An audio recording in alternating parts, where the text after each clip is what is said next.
ዛሬ የምንመለከተው ከሚስጥረ ቁርባን ላይ ይሆናል ወይ ሚስጥረ ቁርባን ላይ ይሆናል ማለት ነው።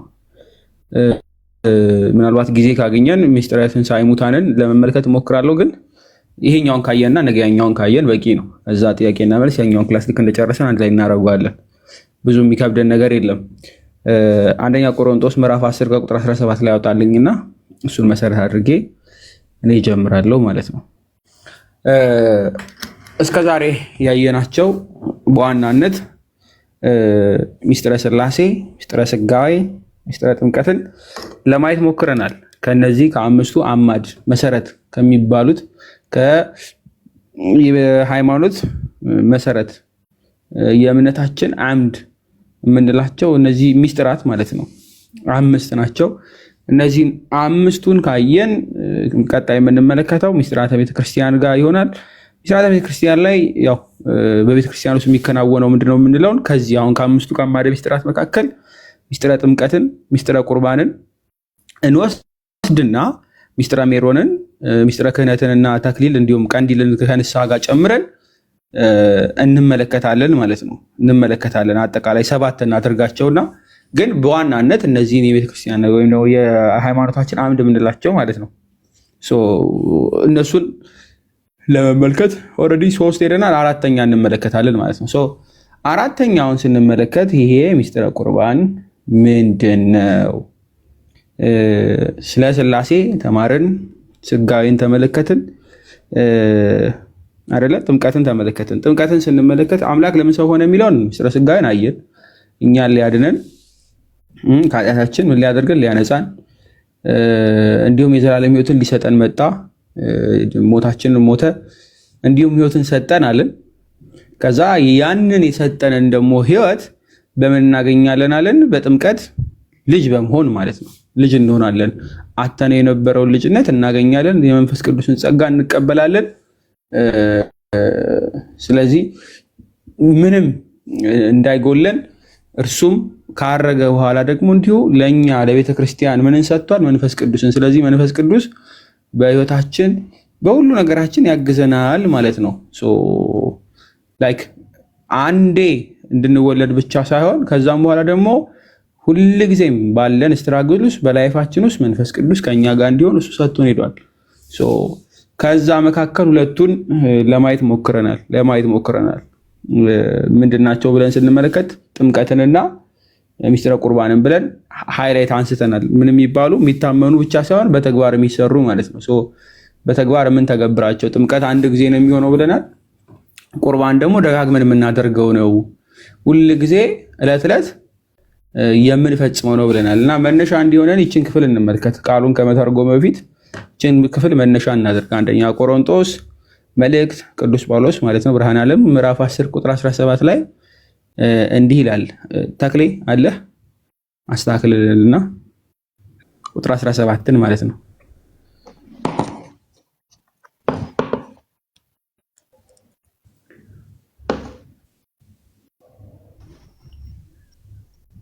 ሜቢ አንብበው ይታያል፣ ግን ስለሚቆርጠው አንተ አንብበው፣ ችግር የለም። እነሱ ይይዛሉ፣ ኔት ይዘታል። ኦኬ እሺ።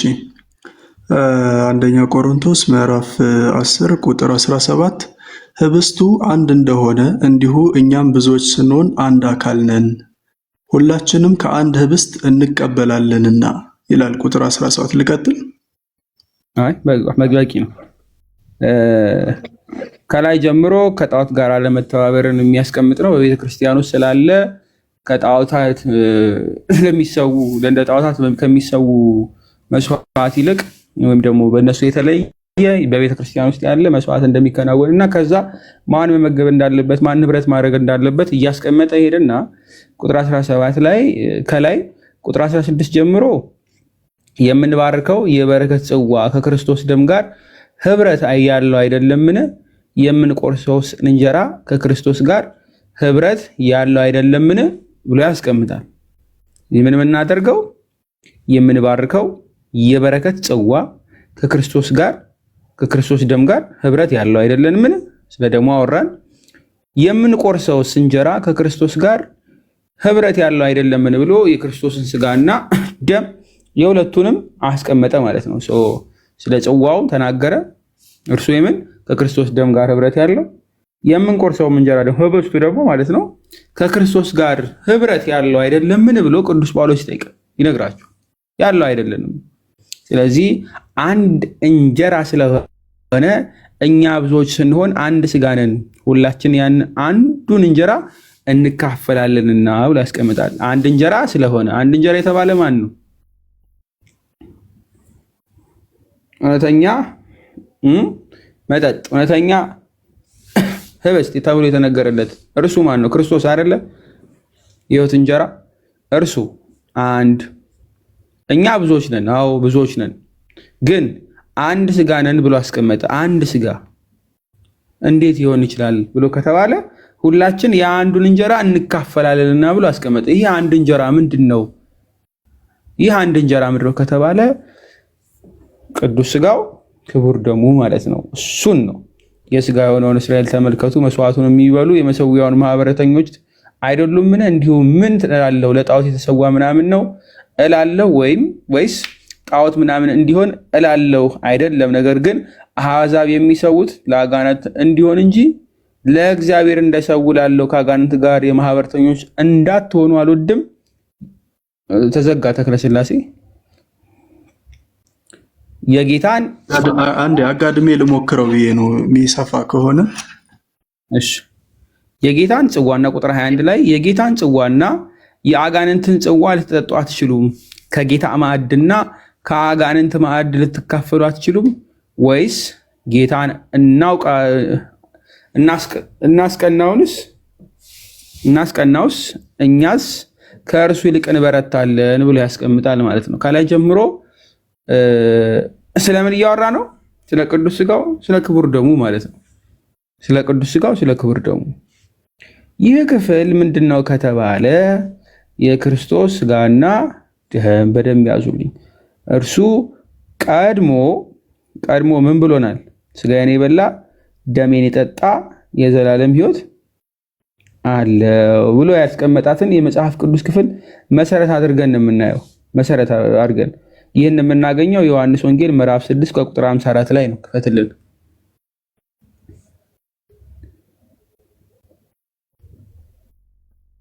የዮሐንስ ወንጌል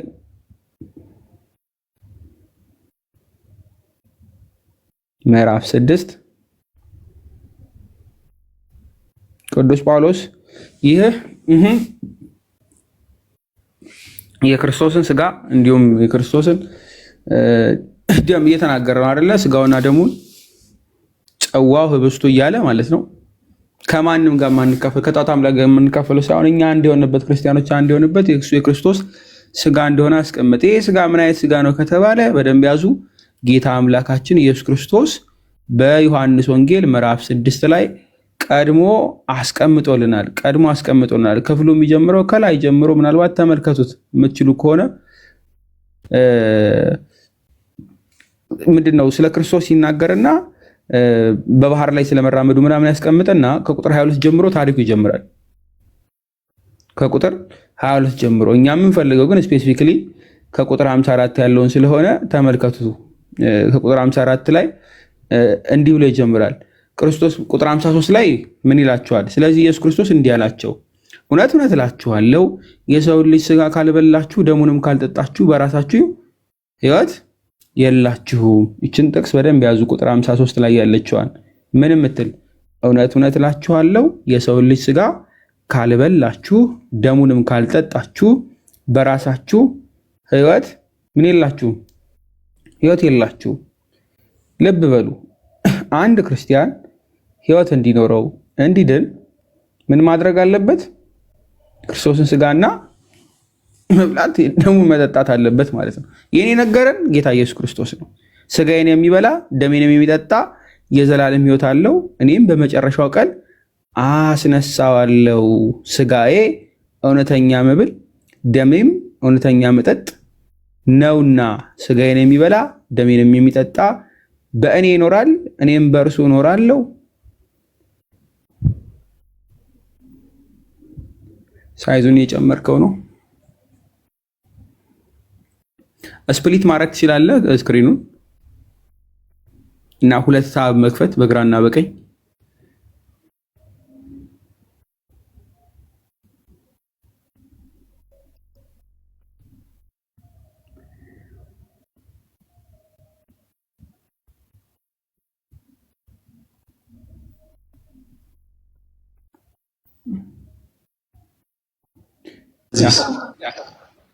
ይሄ ይሻላል። ያ መጽሐፍ ቅዱስ የከፈታችሁ ተከተሉኝ። እሺ መጽሐፍ ቅዱስ የከፈታችሁ ከፍታችኋል አይደል? እናንተም አጠገባችሁ ክፍሎቹ እንድትከተሉኝ እፈልጋለሁ። ኮሜንት ላይ ንገሩኝ። ገስት ላይ መላችሁ እንደዛ አጠገባችሁ አለ አይደል? ኖት እያዛችሁ ምናልባት ስክሪኑ ባይታያችሁ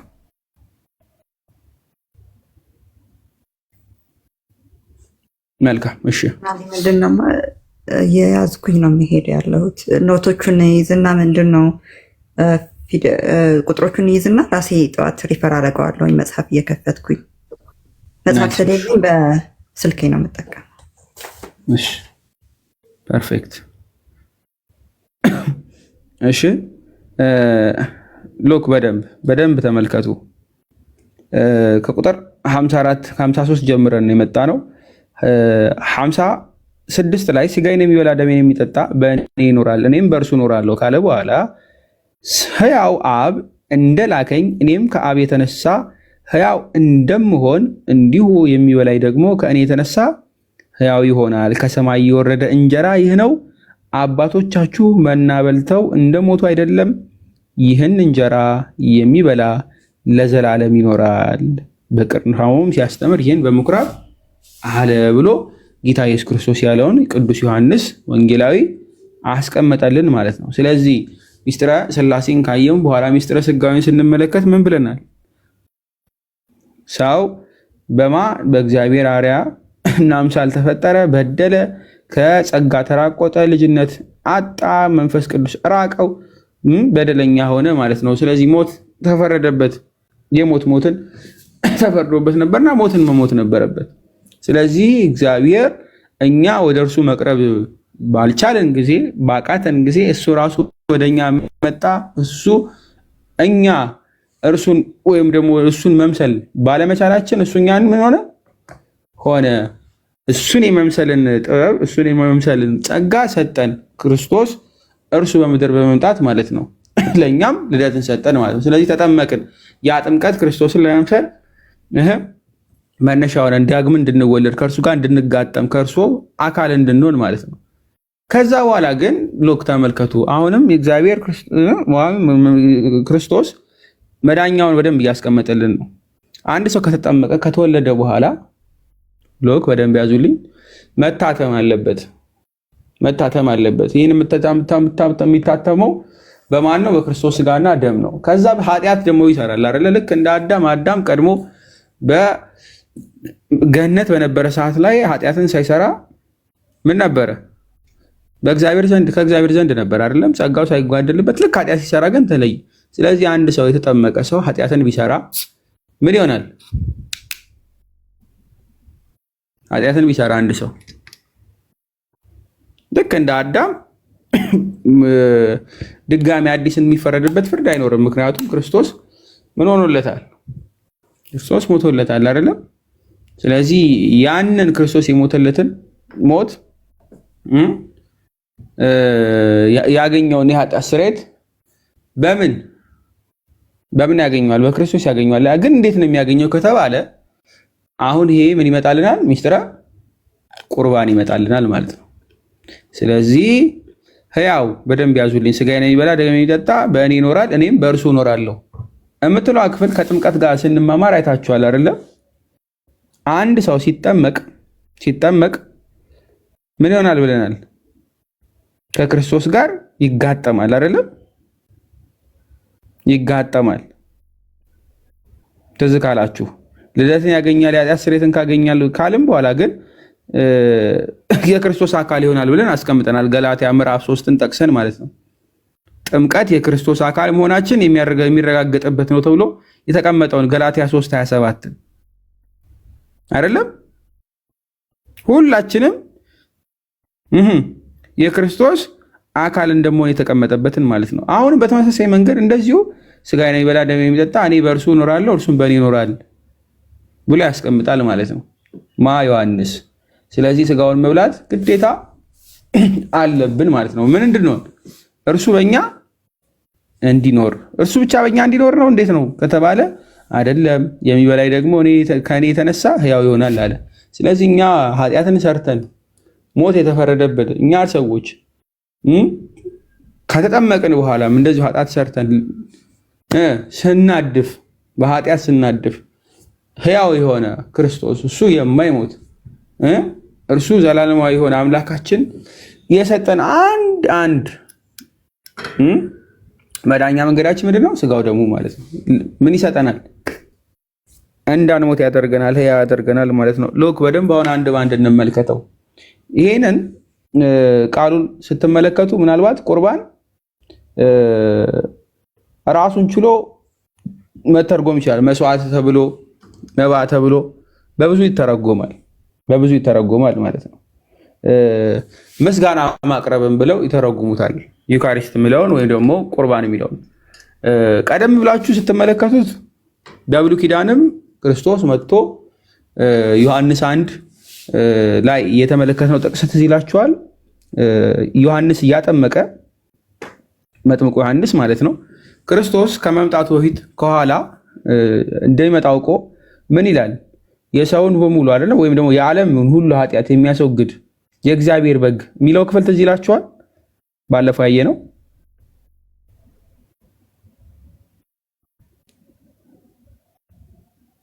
ዮሐንስ ወንጌል ላይ ማለት ነው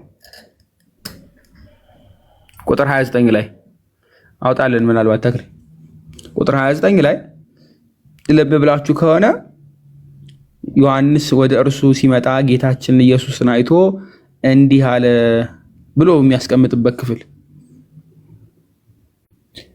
ቁጥር 29 ላይ ምዕራፍ 1 ማለት ነው። ምዕራፍ 1 አዎ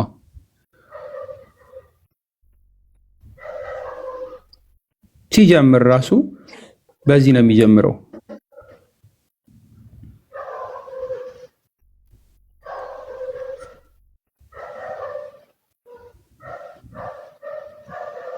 እሺ አይ ቲንክ ሰፋ ብሏል፣ ግን እና እኛ እንድን ብለን እናንብበው። ተመልከቱት ስፔሲፊክሊ ማለት ነው። በማግስቱም ዮሐንስ ወደ እርሱ ሲመጣ ጌታችን ኢየሱስን አይቶ እንዲህ አለ፣ እነሆ የዓለሙን ኃጢአት የሚያስወግድ የእግዚአብሔር በግ። በደንብ ያዙልኝ፣ የእግዚአብሔር በግ። ከታች ዝቅ በልና እንበው። ከእኔ በፊት የነበረ ሰው ከእኔ በኋላ ይመጣል ብዬ ስለ እርሱ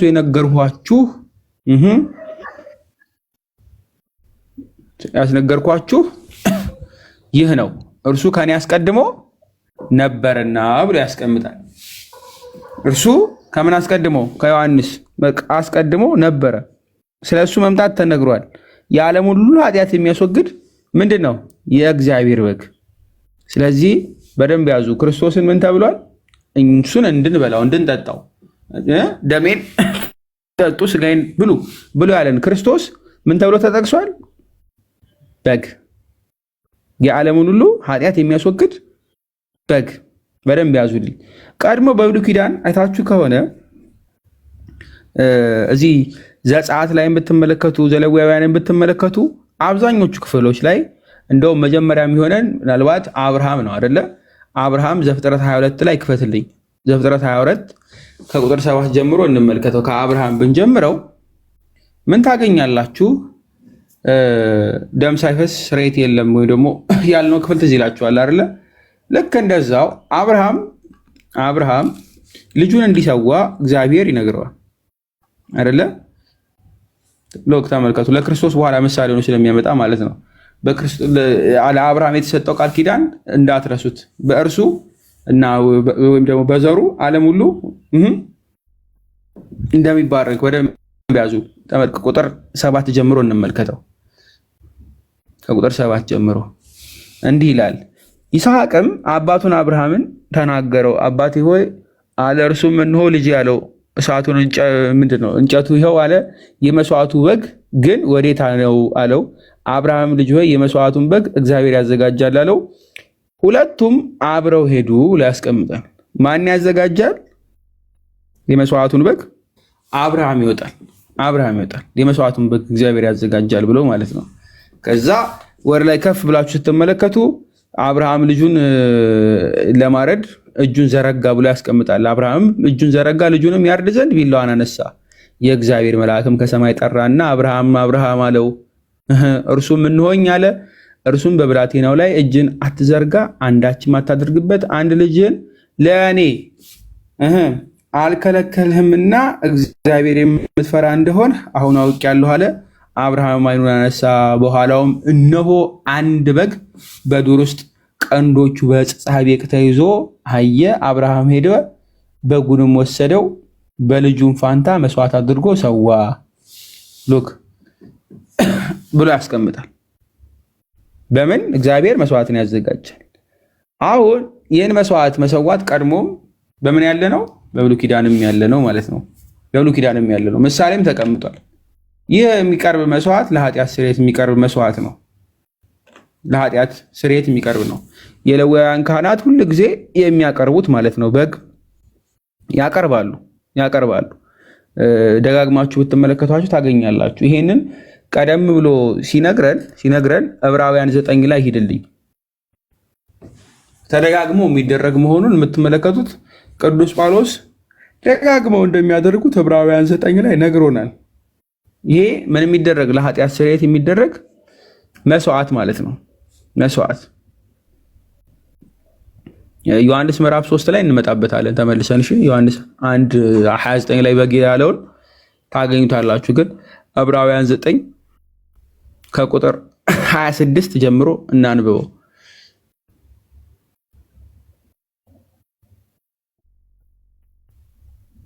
ሎክ ተመልከቱት።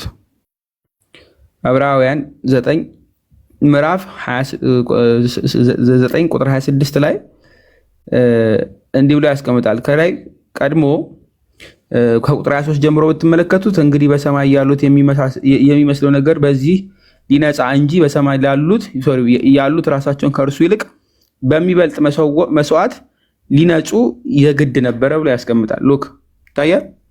ቁጥር 23 እንግዲህ በሰማያት ያሉትን የሚመስለው ነገር በዚህ ሊነጻ እንጂ በሰማያት ያሉት ራሳቸው ከእርሱ ይልቅ በሚበልጥ መስዋዕት ሊነጹ የግድ ነበረ። ክርስቶስ በእጅ ወደ ተሰራች የእውነተኛይቱ ምሳሌ ወደምትሆን ቅድስት አልገባምና፣ ነገር ግን በእግዚአብሔር ፊት ስለ እኛ አሁን ይታይ ዘንድ ወደ እርሷ ወደ ሰማይ ገባ። ሊቀ ካህናትም በየዓመቱ የሌላውን ደም ይዞ ወደ ቅድስት እንደሚገባ ራሱን ብዙ ጊዜ ሊያቀርብ አልገባም። እንግዲህ በድቢያዝ ወይም ደግሞ እንዲህ ቢሆንስ ዓለም ከተፈጠረ ጀምሮ ብዙ ጊዜ መከራ ሊቀበል ባስፈለገው ነበር። አሁን ግን በዓለም ፍጻሜ ራሱን በመስዋዕት ኃጢአትን ሊሽር አንድ ጊዜ ተገልጧል ብሎ ያስቀምጣል። ስለ ክርስቶስ ነው እያወራ ያለው። ኃጢአትን ሊሽር ስንት ጊዜ ተገለጠ? አንድ ጊዜ። የብሉይ ኪዳን ካህናትስ ብሎ ሲያስቀምጥ ዕለት ዕለት በየዓመቱ ሊቀ ካህኑ ይዞ ይገባል አይደለም? የኃጢአት ስርየትን እንዲያገኙ ይገባል። ባይዞ ይሄ የብሉይ ኪዳን ካህናት ናቸው እንዲህ የሚያደርጉት። ምን ይዘው ነው የሚገቡት? መስዋዕት አድርገው ይዘው የሚገቡት በግ አይደለ? ፍየሉ ወዴት? ወደ በረሃ ይላካል አይደለ? አንደኛው ደግሞ ምን ይደረጋል? ይሰዋል። ካህኑ ይሰዋል። ወደዛ ወደ ሰዓት ይጥሉታል አይደለም? ይቃጠላል። ከዛም ይበላሉ።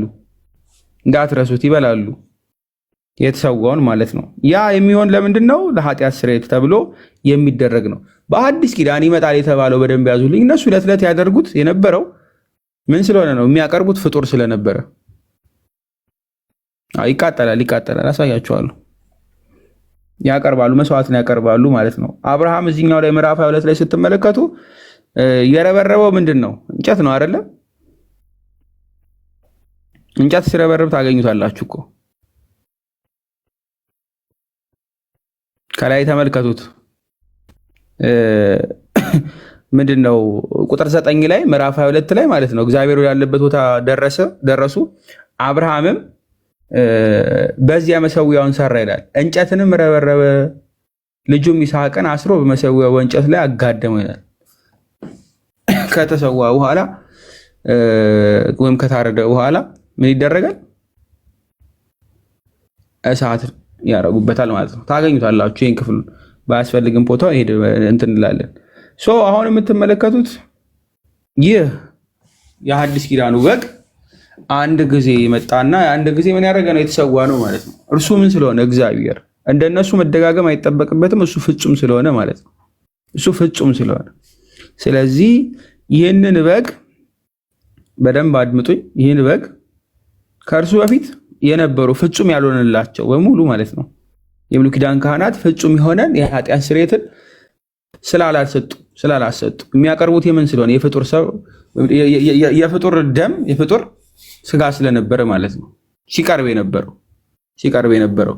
በሐዲስ ኪዳን ግን እሱ ራሱ አምላካችን መድኃኒታችን ኢየሱስ ክርስቶስ እሱ ራሱ የሐዲስ ኪዳን በግ ሆኖ ንጹሕ የሆነውን ምን መስዋዕት አቀረበ ማለት ነው።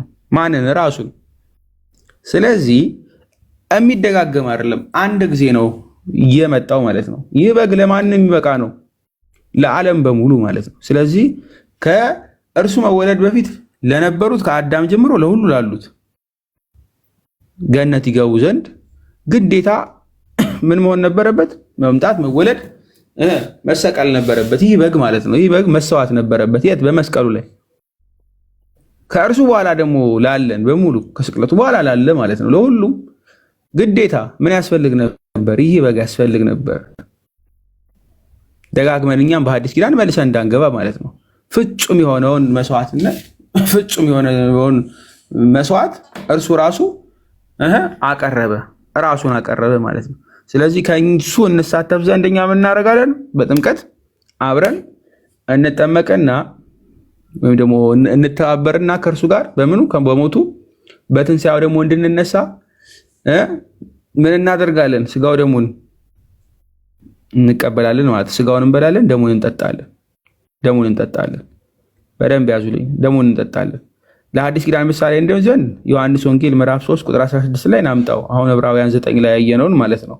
ቀድሞ ክርስቶስ ሲያቀርብ ምናልባት ክርስቶስ ራሱን በደንብ ያዙልኝ የሐዲስ ኪዳን በግ ተብሏል። አሁን ምን አይነት በግ ነው ከተባለ ግን ልክ እንደ ብሉይ ኪዳን ያለ በግ አይደለም። እርሱ ራሱ መስዋዕት ቢሆንም መስዋዕትን ተቀባዩም አቅራቢውም እሱ ራሱ ነው። እርሱ የሐዲስ ኪዳን ሊቀ ካህናታችን ኢየሱስ ክርስቶስ ስለሆነ ማለት ነው። ዕብራውያን 7 ላይ ታገኙታላችሁ። ቀድሞ የተቀመጠ ስለሆነ ማለት ነው። ቁጥር 3 ላይ ምዕራፍ 3 ቁጥር 16 ላይ ተመልከቱት አንዴ ስለ አብርሃምና ይስሐቅ ያስቀመጠበት ክፍል ላይ ማለት ነው። ዮሐንስ በደንብ ደጋግሞ መለስ ወደፊት ወደኋላ እያለ ምናምን እንደሚያስቀምጠው ቁጥር 16 ላይ ሎክ ዓለም በእርሱ የሚያምን ሁሉ የዘላለም ሕይወትን እንዲያገኝ ዞር አድርግልኝ እንዲያገኝ እንጂ እንዳይጠፋ ይላል። እንዳይጠፋ እግዚአብሔር አንደኛ ልጁን ቤዛ አድርጎ እስኪሰጥ ድረስ ዓለሙን እንዲሁ ወዶታል አይደለ? ወዶታልና ብሎ ያስቀምጣል። አሁን በደንብ ያዙልኝ። የዘላለም ሕይወትን እንዲሰጠን አይደለ? አንድያ ልጁን ደግሞ ምን አድርጎ? ቤዛ አድርጎ እንዲሰጠን። ቅድም የአብርሃምን ምሳሌ ተመልከቱት። አብርሃም ምዕራፍ 22 ላይ ቁጥር ዘፍጥረት ላይ ማለት ነው መስዋዕት ሊያደርግ የነበረው ማን ነው? አንደኛ ልጁ ነው አይደለ? ነገር ግን አምላክ አልፈለገምና እሱን እንዲሰዋ፣ ምክንያቱም ምንም ያደርግ ስለሆነ ምሳሌ የሆነው ዘንድ ግን ምንን ሰጠው? በግ ሰጠው አይደለ? እነሆ አንድ በግ በዱር ውስጥ ቀንዶቹ በዕፀ ቤቅ ተይዞ አየ ብሎ ያስቀመጠውን በግ ሰጠው። በአዲስ ኪዳን ግን አምላካችን ራሱ እግዚአብሔር አብ ልጁን እግዚአብሔር ወልድን የሐዲስ ኪዳን በግ አድርጎ የዘላለም ሕይወትን እንድናገኝ እርሱን ቤዛ አድርጎ ምን አድርጎ ሰጠን ይላል።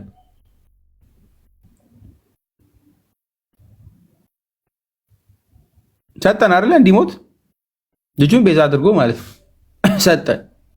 ሉክ ያዙ። ይሄ የተሰጠን ቤዛ እንዲሆነን የዓለም ሁሉ ኃጢአት እንዲያስወግድ የተባለው በግ ልክ ዘፍጥረት 22 ላይ እንደተሰዋው ወይ ደግሞ መስዋዕት አድርጎ እንዳቀረበው አብርሃም ምን መሆን አለበት?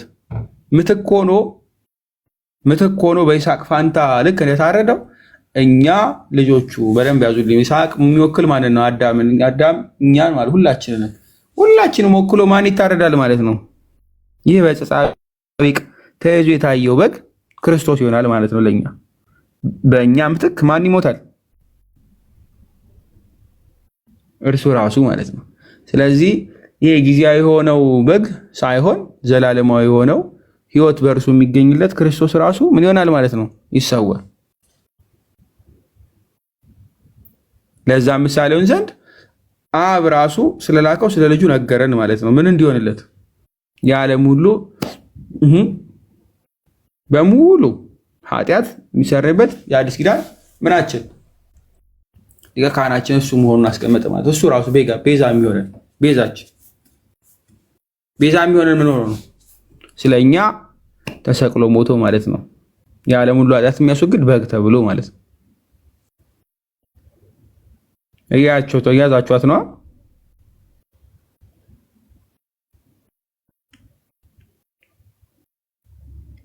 እያዛችኋት ነው።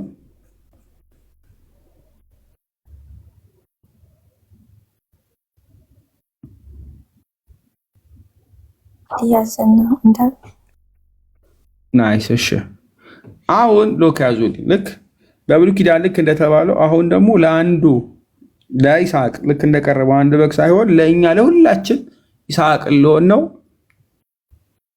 አንዱ አምላካችን እርሱ ራሱ መጥቶ ሊያድነን እሱ ራሱ ምን ሆነ? የአዲስ ኪዳን በግ ሆነ ማለት ነው። የኛ ኃጢአት የሚያስወግድ ይህንን መሰረት በማድረግ አሁን አንደኛ ቆሮንቶስ ላይ ምዕራፍ 10 ያነበብነውን ጌታ ኢየሱስ ክርስቶስ ቀድሞ የማቴዎስ ወንጌል ምዕራፍ 26 ላይ ስርዓት አድርጎ ይሰራልናል። ስጋዬን የበላ ደሜን የጠጣ ብሎ ያለውን በተግባር ደግሞ ሲያሳያቸው ትመለከታላችሁ። የማቴዎስ ወንጌል ምዕራፍ 26 ላይ ክፈትልን። ተረንቀው ስለነበረ ማለት ነው።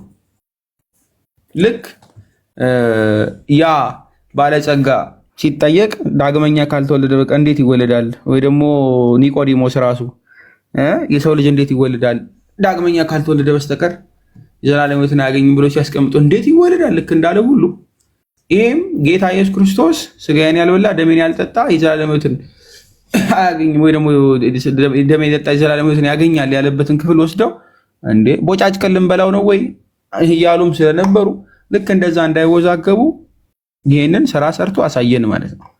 ሉክ ተመልከቱ ከቁጥር 26 ጀምሮ።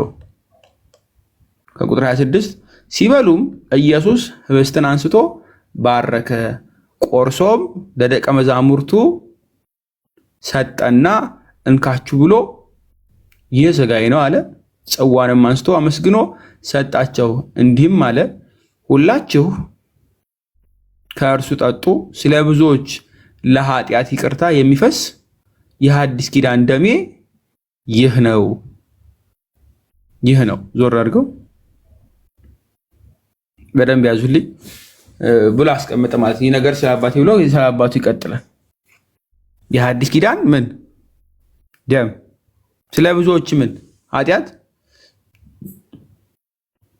ስለ ብዙዎች ለኃጢአት ይቅርታ የሚፈስ የሐዲስ ኪዳን ደሙ ነው። ስለዚህ ይህንን እርሱ ለሐዋርያት አቀብሎ እውነተኛ ስጋ እውነተኛ ደሜ ነው ተቀበሉ ብሎ እርሱ እንደሰጣቸው ሁሉ በደንብ ያዙልኝ እኛ ምን እናደርጋለን? እንዲሁ እንቀበላለን ማለት ነው። እውነተኛ ስጋ እውነተኛ ደም ብለን የክርስቶስ ስጋ እንቀበላለን። ለዛ ነው አንደኛ ቆሮንቶስ ላይ ስትመለከቱ ቁጥር 10 ምዕራፍ 10 ላይ ብቻ ሳይሆን ምዕራፍ 11 ላይም ስትመለከቱ በዛው የምታገኙት ምዕራፍ 10 ላይ አሁን ባነበብነው ልክ የተቀመጥነው አለ። ግን ምዕራፍ 11 ላይም ታገኙታላችሁ። ምዕራፍ 11 ላይ ሳይገባው የበላ እያለ የሚያስቀምጠው ክፍል ላይ ማለት ነው።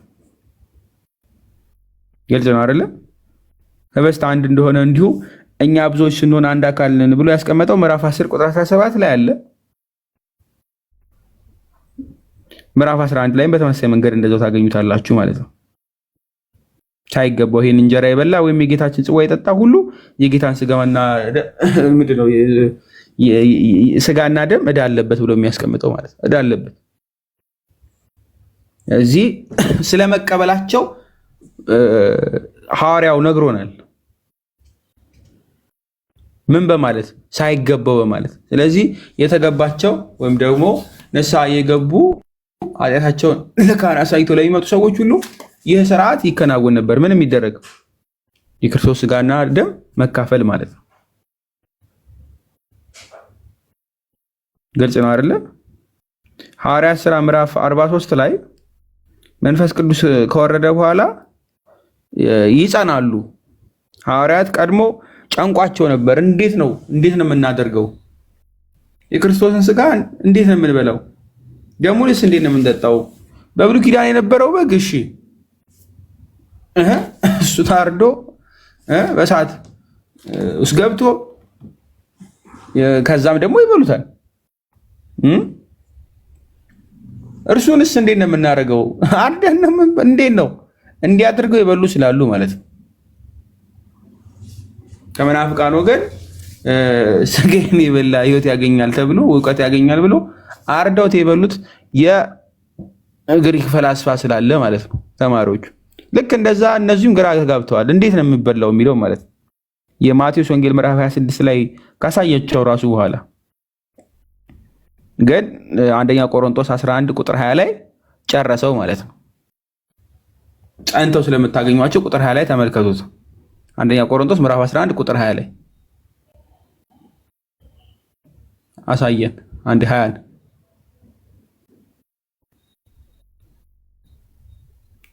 አይ ቁጥር 20 ላይ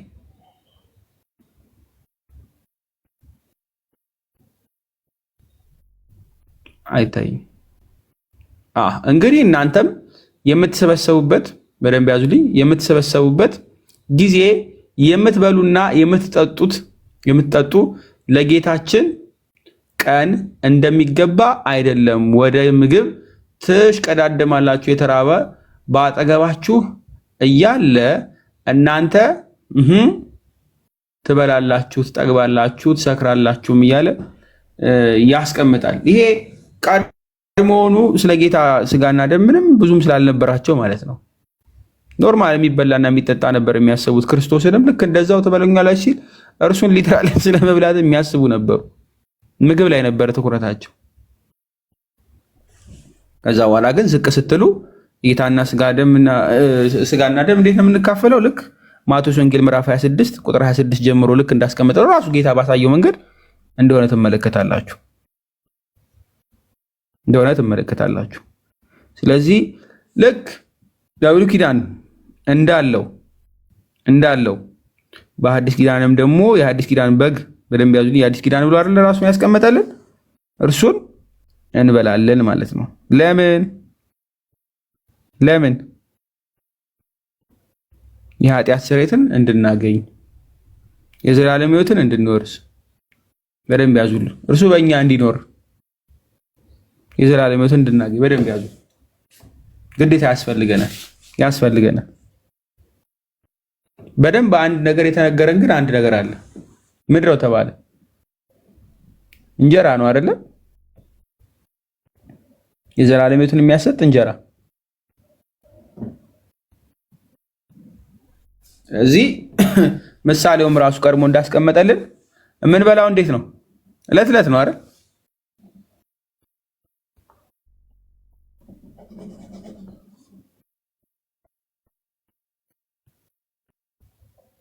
ነው አይደለም? ዕለት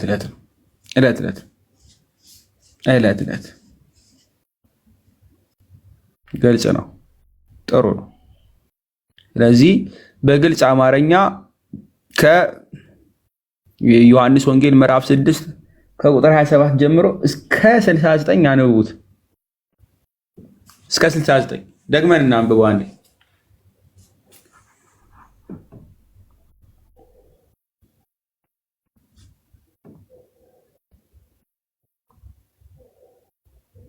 እስከ ቁጥር 69 ነው የምታነቡት። ከቁጥር 27 ጀምሮ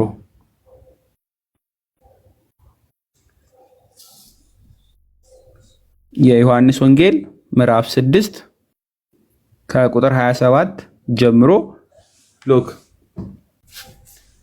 በደንብ ስሙኝ።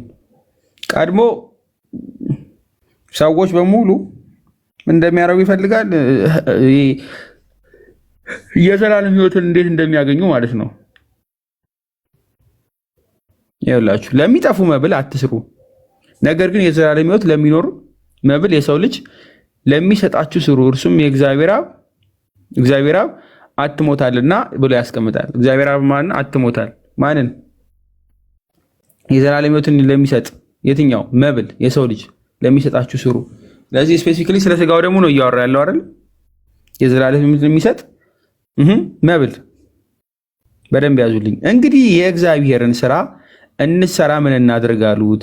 ኢየሱስም መልሶ ይላል ይህ የእግዚአብሔር ስራ እርሱ በላከው እንድታምኑ ነው አላቸው። እንግዲህ እንኪያስ አንተን አይተን እንድናምን አንተ ምን ምልክት ታደርጋለህ? ምንስ ትሰራለህ? ይበሉ ዘንድ ከሰማይ እንጀራ ሰጣቸው ተብሎ እንደተጻፈ አባቶቻችን በምድረ በዳ መና በሉ አሉት።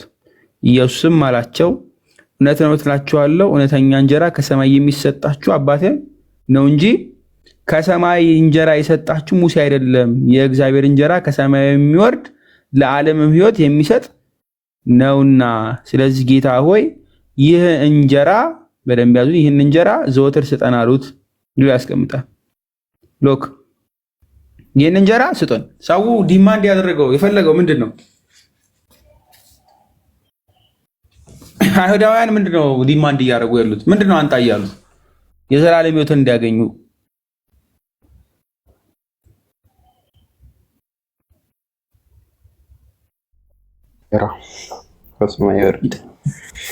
ከሰማይ እንጀራ ነው የፈለጉት።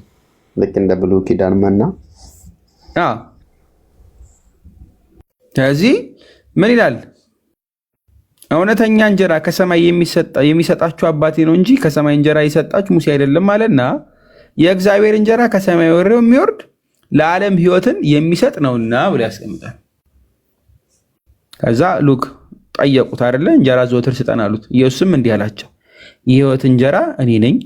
ወደ እኔ የሚመጣ ከቶ አይራብም፣ በእኔ የሚያምን ሁል ጊዜ ከቶ አይጠማም። ነገር ግን አይታችሁም እንዳላመናችሁ አልኋችሁ። አብ የሚሰጠኝ ሁሉ ወደ እኔ ይመጣል፣ ወደ እኔም የሚመጣውን ከቶ ወደ ውጭ አላወጣውም። ፈቃዴን ለማድረግ አይደለም እንጂ የላከኝን ፈቃድ ለማድረግ ከሰማይ ወርጃለሁ። ከሰጠኝም ሁሉ አንድም ስንኳ እንዳላጠፋ በመጨረሻው ቀን እንዳስነሳው እንጂ የላከኝ የአብ ፈቃድ ይህ ነው። ልጅንም አይቶ በእርሱ የሚያምን ሁሉ የዘላለም ሕይወትን እንዲያገኝ የአባቴ ፈቃድ ነው። እኔም በመጨረሻ ቀን አስነሳዋለሁ። እንግዲህ አይሁድ ከሰማይ የወረደ እንጀራ እኔ ነኝ ስላለ ስለ እርሱ አንጎራጉረው፣ በደንብ ያዙልኝ፣ አንጎራጎሩና አባቱንና እናቱን የምናውቃቸው ይህ የዮሴፍ ልጅ ኢየሱስ አይደለምን? እንዲህ ከሰማይ ወርጃለሁ እንዴት ይላል አሉ። ኢየሱስም መለሰ አላቸውም እርስ በርሳቸው አታንጎራጉሩ፣ የላከኝ አብ በሳበው በደንብ ያዙ በቀር ወደ እኔ ሊመጣ የሚችል የለም። እኔም በመጨረሻው ቀን አስነሳዋለሁ። ሁሉም ከእግዚአብሔር የተማሩ ይሆናሉ ተብሎ በነቢያት ተጽፏል። እንግዲህ ከአብ የሰማ የተማረም ሁሉ ወደ እኔ ይመጣል። አብን ያየ ማንም የለም ከእግዚአብሔር ከሆነ በቀር እርሱ አብን አይቷል።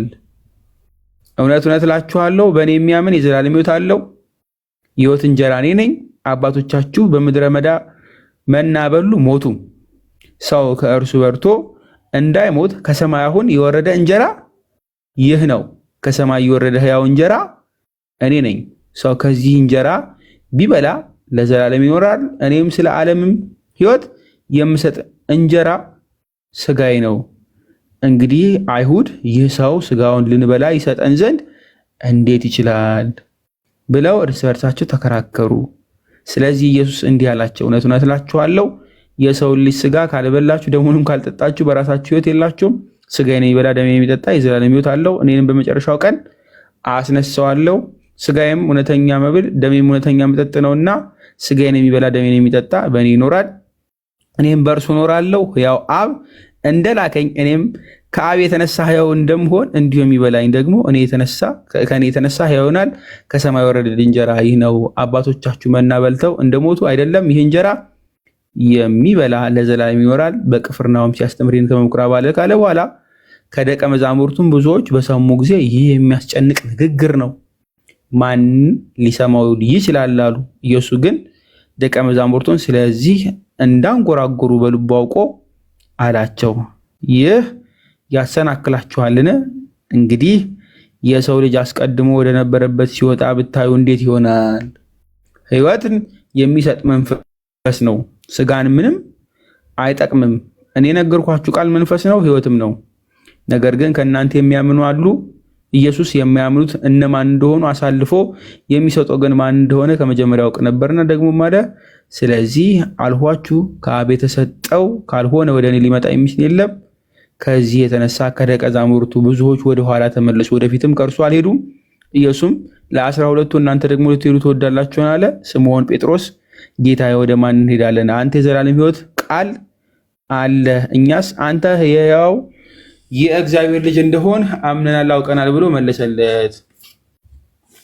ሉክ ከላይ ጀምሮ ክፍሉ እያወራ ያለው ሕይወትን እንጀራ ስጠን አሉት። እኔ ነኝ አላቸው። እናንተ ከሰማይ ያወረደ ሙሴ ያወረደውን ሰው እግዚአብሔር ያወረደው እሱም ቢሆን ግን ሕይወትን የሚሰጥ ዘላለም ሕይወት ይሰጥ አልነበረም። የዘላለም ሕይወትን የሚሰጥ ማን ነው? እኔ ነኝ አላቸው ማለት ነው። ትክክለኛው የሕይወት እንጀራ እኔ ነኝ፣ እኔን ብሎ አለ። ሐዋርያትም እነዚህ ሲቀሩ ሌላው በሙሉ ከእርሱ የሄዱት እናንተም ደግሞ ልትሄዱ ትወዳላችሁ ጌታ ደቀ መዛሙርቱን እስከ ማለት የደረሰው ብዙዎች የሸሹት ለምን ይመስላችኋል? እንዴት እንበለዋለን ነው? እንዴት ምን እያለ ነው አይደለ?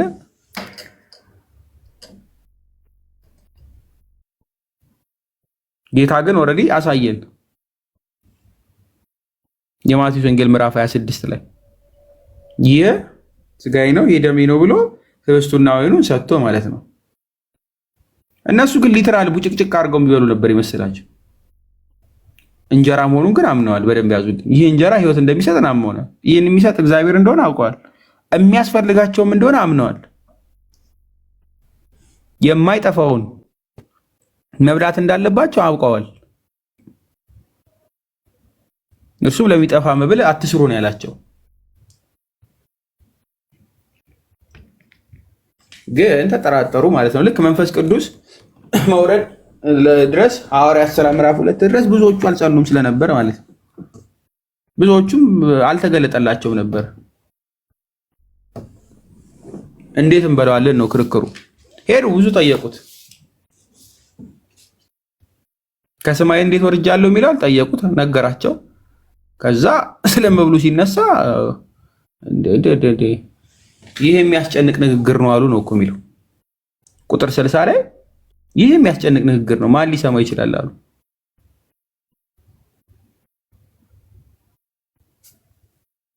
ግን ይሄ ነገር ቀድሞ እንደተነገረም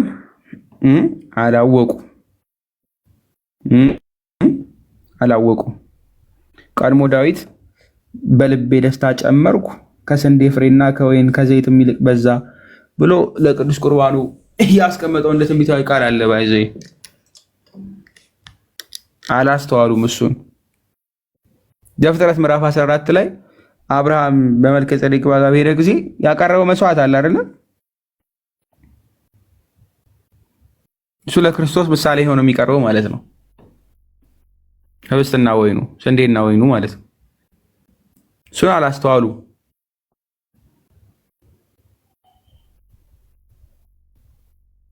ግልጽ ነው። ግን ከፍ ከፍ አድርገን አንድ ባንድ እንመልከት።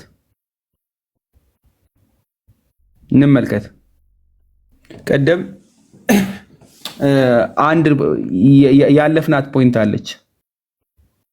ክርስቶስ ራሱ ፋሲካ የተባለበትን አልፈነዋል። ባይዘ አይደለ?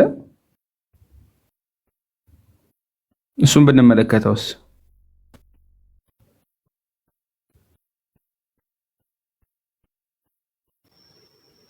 ምን እሺ ይመስላችኋል? ላውጣው። አዎ ምዕራፍ ስንት ነበረ? አንደኛ ቆሮንቶስ ምዕራፍ 5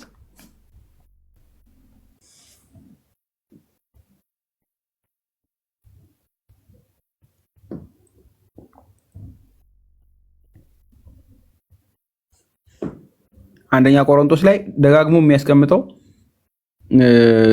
በዚህ ከቅዱስ ቁርባን ጋር የተያያዘ በጣም ብዙ ያመጣል። በዚህ ተመልከቱት።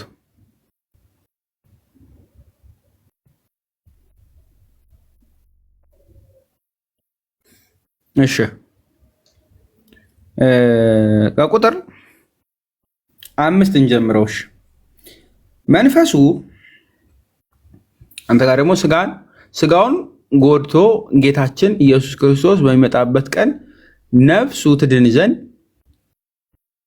እንዲህ ያለውን ሰው ለሰይጣን አሳልፋችሁ ስጡት። እንግዲያስ መታበያችሁ መልካም አይደለም። ጥቂቱ እርሾ ሊጡን ሁሉ እሺ፣ ከኔ ከዚህ ጋር ላንብብ። ጥቂቱን እርሾ ሊጡን ሁሉ እንዲያቦካ አታውቁምን? እንግዲህ ያለ እርሾ እንዳላችሁ አዲሱን ሊጥ ትሆኑ ዘንድ አሮጌውን እርሾ አስወግዱ፣ ፋሲካችን ክርስቶስ ታርዷልና ብሎ ያስቀምጧል። ቅድም የዓለሙን ሁሉ ኃጢአት የሚያስወግድ በግ ተብሏል አይደለ?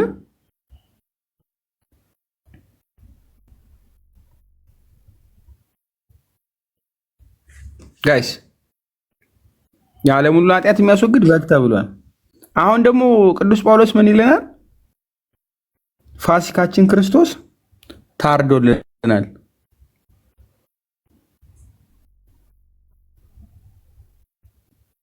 ታርዶልናል። ፋሲካ ምን ማለት ነው? በደንብ ያዙልኝ። ፋሲካ ማለት አለፈ ማለፍ ነው። በነገራችን ላይ ዘሌዋውያን ምዕራፍ 12 ላይ ታገኙታላችሁ። ይሄው የሚሰዋው በግ ጥፋት እንዳያገኛቸው ከሞት እንዲድኑ የሚሰዋውን በግ ማለፍ መሸጋገር ተብሎ የተቀበለው የፋሲካን በዓል አይሁዳውያን እንዲያከብሩ ያደረጋቸው ኢንሲደንት እዚህ ጋር ታገኙታላችሁ። ዘሌዋውያን 12 ላይ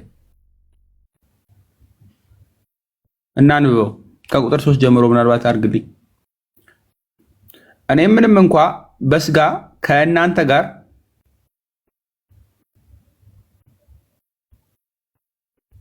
ከኝ በላዶ ይቅርታ። ዘሌዋውያን ምዕራፍ 12 ኦኬ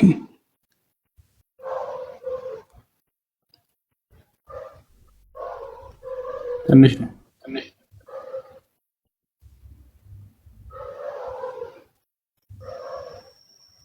ቁጥር ከ3 ጀምሮ እናንብበው። ስፔሲፊክሊ ጥንቅት ነገር ብቻ ስለማሳየው ከቁጥር 8 ጋር መሄድ እንችላለን፣ በቂ ነው። ግን ከቁጥር 3 ጀምሮ ብትመለከቱት ከላይ ጀምሮ በስምንተኛው ቀን ልጁ ከስጋው ሸለፈት ይገረዝ ምናምን እያለ ከደሟም እስክትነጻ ምናምን ትጠብቅ ይልና ቁጥር 8 ላይ ሄዱ። ቀጥታ ጠቦት ለማምጣት ገንዘቧ ያልበቃት እንደሆነ ሁለት ዋኖሶች ወይም ሁለት እርግብ ግልገሎች አንዱ ለሚቃጠል መስዋዕት ሌላኛው ለኃጢአት መስዋዕት ታቀርባለች። ካህኑም ያስተሰርይላታል፣ እርሷም ትነጻለች ብሎ ያስቀምጣል። ምን ሁለት የእርግብ ግልገሎች አይደለ? አንዱም ለሚቃጠል መስዋዕት ሌላኛው ለኃጢአት መስዋዕት ታቀርባለች ብሎ ያስቀምጣል። ይሄ የሚሰዉ ናቸው እና እንዲሁም የሚቃጠሉ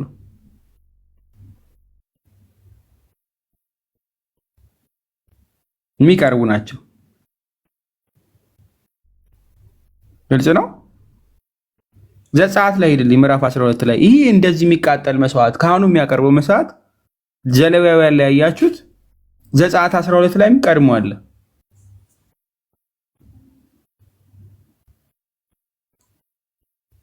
ምሳሌው ማለት ነው።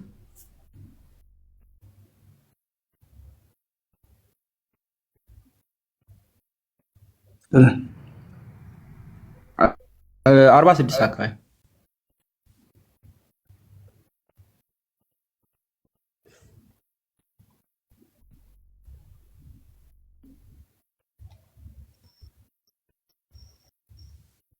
እሺ ተከፈተ። መልካም ከቁጥር 43 ጀምሮ ተመልከቱ። እግዚአብሔር ሙሴንና አሮንን አለ፣ ይህ የፋሲካ ሕግ ነው። ከእርሱም እንግዳ ሰው አይብላ። በብር የተገዛ ባሪያ ቢኖር ከተገረዘ በኋላ ከእርሱ ይብላ። መጻተኛ ሞያተኛ ግን ከእርሱ አይብላ። በአንድ ቤትም ይበላ። ከስጋው አንዳች ከቤት ወደ ሜዳ አታውጡ፣ አጥንትንም አትስበሩበት። የእስራኤል ጉባኤ ሁሉ ያደርጉት ይልና አስቀመጠ። በኋላ በደንብ ያዙ። ይሄን እንደዛ ያደርጋሉ። ይሄን ባረጉ ወዲያው እግዚአብሔር ምን ያደርጋል? በዚያም ቀን እግዚአብሔር የእስራኤል ልጆች ከሰራዊታቸው ጋር ከግብፅ ምድር አወጣ ብሎ ያስቀምጣል። ወጡ።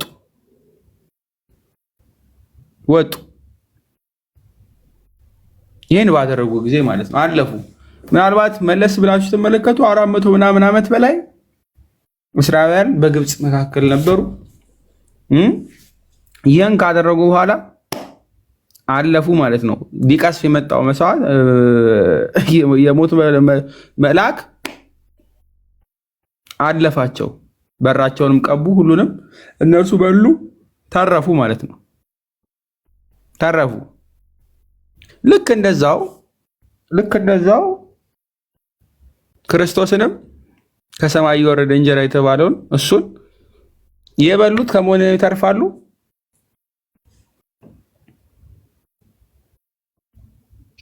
ከዘላለም ሞት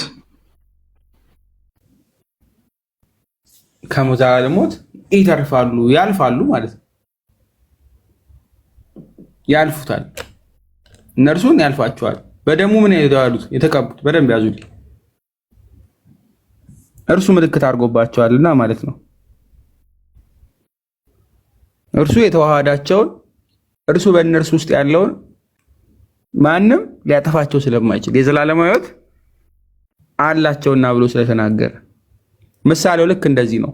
እርሱ የአዲስ ኪዳን በጋችን ማለት ነው። በግ ተብሎ የተነገረው ክርስቶስ። የብሉይ ኪዳኑ እንዲህ ነበረ፣ ከጊዜያዊ ሞት አድኗቸዋል። የአዲስ ኪዳኑስ ከጊዜያዊ ነው ወይስ ከዘላለማዊ?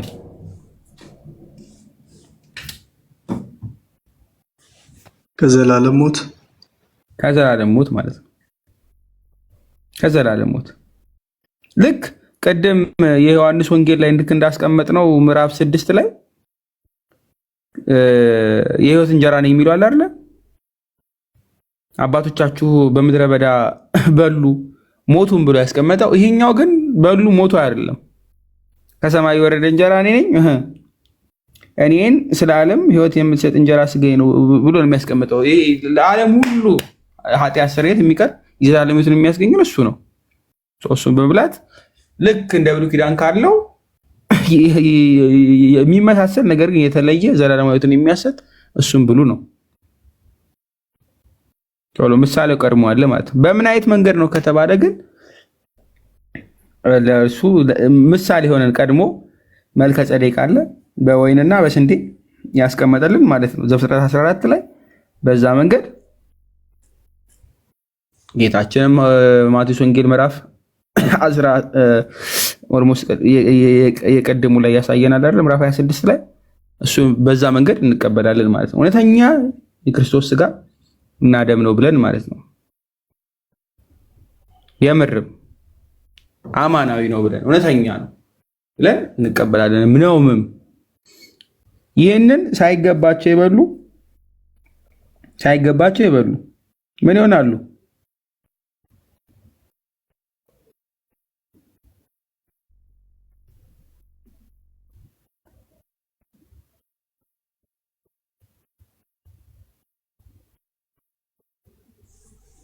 ፍርድን ይቀበላሉ። አንደኛ ቆሮንቶስ ምዕራፍ 11 ላይ ተመለስና አስቀምጠው። ምዕራፍ 11 ምዕራፍ 5 አንደኛ ቆሮንቶስ በዛ ብሎ ነው የሚቀመጠው። ምዕራፍ 11 ከቁጥር 25 ላይ ጀምሮ ታች ርዕስ ስትሉ 26 ላይ በግልጽ አማርኛ ያስቀምጠዋል። ሕይወት ይሰጥ ያለ የተባለው ይህ ክርስቶስ ስጋና ደም ሳይገባው የሚበላና የሚጠጣ የጌታን ስጋ ስለማይለይ በደንብ ያዙ። ለራሱ ፍርድ ይበላልና ይጠጣልምና ብሎ ያስቀምጣል። ሳይገባ ብሎ የሚያስቀምጥ ንስሐ ሳይገባ ራሱን ሳያበቃ ንስሐ ሳይገባ ንጹህ ሳይሆን የሚቀበል እርሱ ይፈረድበታል። ግልጽ ነው አይደል? እሱም ንስሐ ሁሉ የገባ ሰው ሀም ብሎ ነው ማቴዎስ ወንጌል ምዕራፍ 8 ላይ አንተ ከቤቴ ጣሪያ በታች ልትገባ አይገባኝም ብሎ ልክ እንደተከራከረው አለ አይደል? ልክ እንደዛው እናንተ እኔ ኃጢአተኛው እኔ በደለኛውን ይቅር በለኝ እያላችሁ እኔ አልገባም ለዚህ ክብር ስላበቃኝ አመሰግናለሁ እያላችሁ ይቅርታን እየለመናችሁ ነው የምትቀበሉት። የምርም ስለማንገባ ማለት ነው።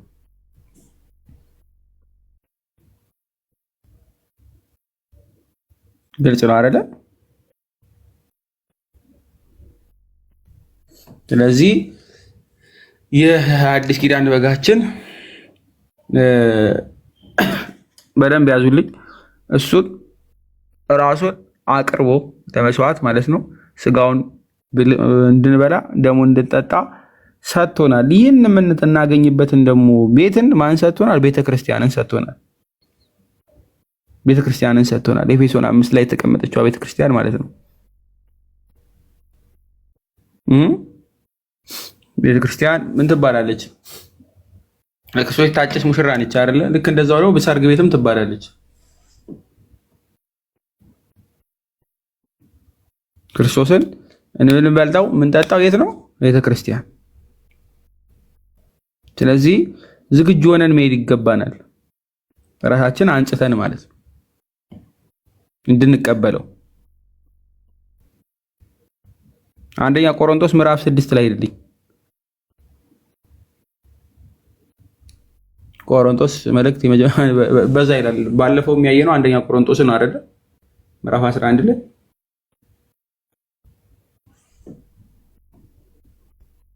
ቁጥር 15 ላይ ሄድልኝ።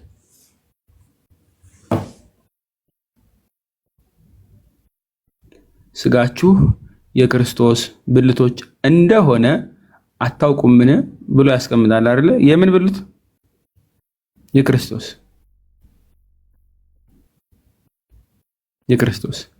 ስለዚህ ይቀጥላል።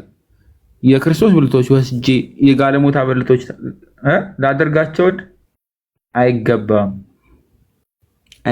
ስለዚህ የላችሁ ልክ በኃጢአት ያለ የአመንዝራን አካል መሆን የሌለበት የክርስቶስን አካል የለበሰ ወይም ክርስቶስን የለበሰ አንድ ክርስቲያን በኃጢአት እየተመላለሰ አመንዝራ ሆኖ እርሱን ሊቀበል የሚገባው ሳይሆን ከእርዛ ነስቶ ከግልሙትና ወጥቶ ራሱን ንጹህ አድርጎ ለሚቀበለው ብቻ ምን የተሰጠ ምንድነው?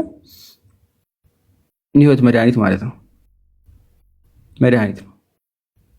አለበለዚያ ፍርድ ይበላልና። ካህኑ በነገራችን ላይ እጄ ንጹህ ነው ይላል አይደል? ታጠባል እኮ ምዕራፍ 6 ቁጥር 15 ላይ አንደኛ ቆሮንቶስ ምዕራፍ 6 ቁጥር 15 ላይ። ስለዚህ አንድ ሰው ይህን ሕይወት ለማግኘት በጥምቀት ያገኘውን የኃጢአት ስርየት፣ በጥምቀት ያገኘውን ልጅነት፣ በጥምቀት ያገኘውን የመንፈስ ቅዱስን ጸጋ ምን ማድረግ አለበት? በክርስቶስ ሥጋ ወደም ማተም አለበት። ኃጢአትን በሰራ ቁጥር ደግሞ መልሶ ምን ማድረግ አለበት? ንስሐ እየገባ ሁለተኛ መቼም ጥምቀት የለም አይደል? ሁለተኛ ልጅነት ስለሌለ። ነገር ግን ልክ በደንብ ያዙልኝ፣ አንድ ሰው ኃጢአት በሰራ ቁጥር የብሉይ ኪዳን ካህናት ጋር ይሄዱ ልክ ኃጢአታቸው እንደሚያሰሪው ዕለት ዕለት የምንሰዋው ስጋና ወይ ደግሞ መስዋዕት የለንም። ዕለተ ዓርብ ላይ ያደረገው አንድ ጊዜ ፍጹም ስጋውን በደንብ ያዙ ደግሞ የሰጠን ክርስቶስ አንድ ጊዜ ነው የተሰዋው። እሱ ደግሞ ለዓለም የተምን ሆነ ነው ሁሉ ኃጢአት ማሰሪያ የሆነ ነው። ስለዚህ ዕለተ ዓርብን በቅዳሴያችን ሁላችንም እንሳተፋለን ማለት ነው። እኛ ክርስቲያኖች አዲስ መስዋዕት የለንም። ዕለተ ዓርብን ግን በቅዳሴያችን ሁሌም እንሳተፋለን። ከዚህ አሁን እኛ ከምንቆጥረው ካይሮስ ከሚባለው ሰዓት ወጥተን ክሮኖስ ወደሚባለው በእግዚአብሔር ዘንድ ምንድን ነው አሁን ነው አይደል? ሁሉም ግን ዕለተ ዓርብን ስፔሲፊካሊ በቅዳሴያችን እንሳተፋለን። ስለዚህ አዲስ መስዋዕትን ሳይሆን ካህኑ የሚሰዋው ዕለተ ዓርብ ላይ የነበረውን ክርስቶስን ራሱን አለ አይደል? እሱን ነው የምንሳተፈውና ኃጢአትን የሰራን በሙሉ ንስሐ እየገባን አዲስ መስዋዕት ሳያስፈልገን፣ አዲስ ደም ሳያስፈልገን፣ አዲስ ስጋ ሳያስፈልገን ራሱ ክርስቶስ የሰጠንን ስጋና ደም እየተቀበልን ምን እናደርጋለን? ከኃጢአታችን እነጻለን፣ እንታጠባለን ማለት ነው።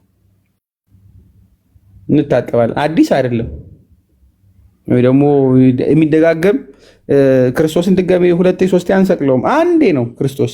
ግን ዕለተ ዓርብን ፍጹም በሆነ ሚስጥር ከካይሮስ ከሚባለው ይሄ አሁን ከምንቆጥረው አንድ ቀን ሁለት ቀን ከሚባለው አልፈን ዕለተ ዓርብን እንሳተፋለን ማለት ነው። በቅዳሴያችን ላይ የምንሳተፍ ዓርብን ነው።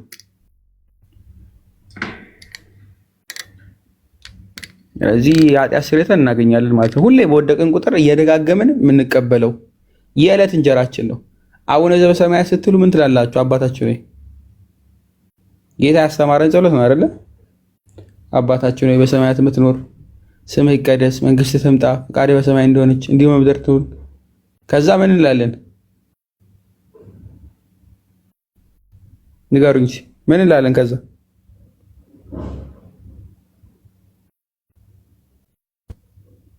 የዕለት እንጀራችንን ስጠን አይደለ? የዕለት እንጀራችንን ስጠን የተባለው ስለ ቂጣና ወጥ እንጀራ ምናምን ነው? ስለ ጤፍ ምናምን?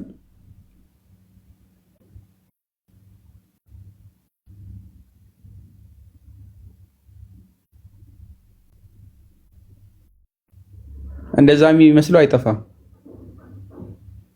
ቁርስ፣ ምሳ፣ እራት ነው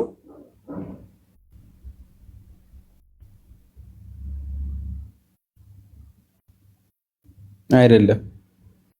አይደለም። የዕለት እንጀራችንን ስጠን ዛሬ፣ በደላችንንም ይቅር በለን ትላላችሁ። የዕለት እንጀራችን የተባለው ስጋው ደሙ ነው። አንድ ሰው ኃጢአት በሰራ ጊዜ ንስሐ ገብቶ ሊቀበለው ዕለት ዕለት ቅዳሴ በእኛ ቤተክርስቲያን ዕለት ዕለት ነው እንደምታውቁት። ቅዱሳን ደንብ እየበቁ ሲሄዱ ዕለት ዕለት ነው የሚቀበሉት። ዕለት ዕለት ስጋው ደግሞ ለምን? ኃጢአትን የሰራ በሙሉ ንስሐ ገብቶ ምን ማድረግ ስላለበት? ስጋው ደግሞ መቀበል ስላለበት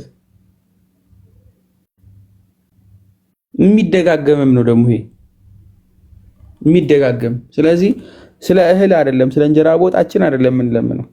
የዕለት እንጀራችን ስጠን ዛሬ ብለን ካላችሁ በኋላ ኃጢአታችንን ይቅር በለን ትላላችሁ። ኃጢአታችሁን ይቅር እንዲባል ወደ ኃጢአት እንዳትመለሱ እንዲያበረታችሁ ማለት ነው። እንዲያበረታችሁ ሁሉ ጊዜ ትቀበላላችሁ። በግልጽ አማርኛ ይሄ ነው።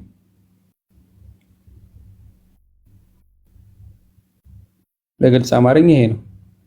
ግራ የተጋባችሁ አንዳንድ ልጆች አላችሁ። ግራ አትጋቡ እንዴ!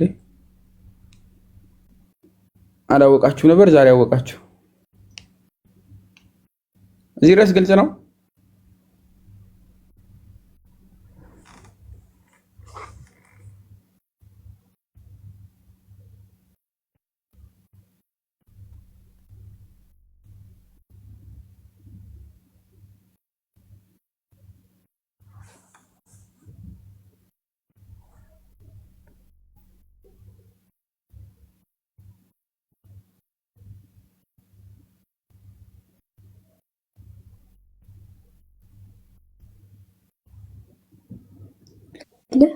አለው አንደኛ ቆሮንቶስ ምዕራፍ 11 ላይ ከቁጥር 25 ጀምሮ ክፈትልን። እሺ አንቺ አቤት ሎዛይ ስል ጊዜ ኔት አከራኛል። አይ አይደለም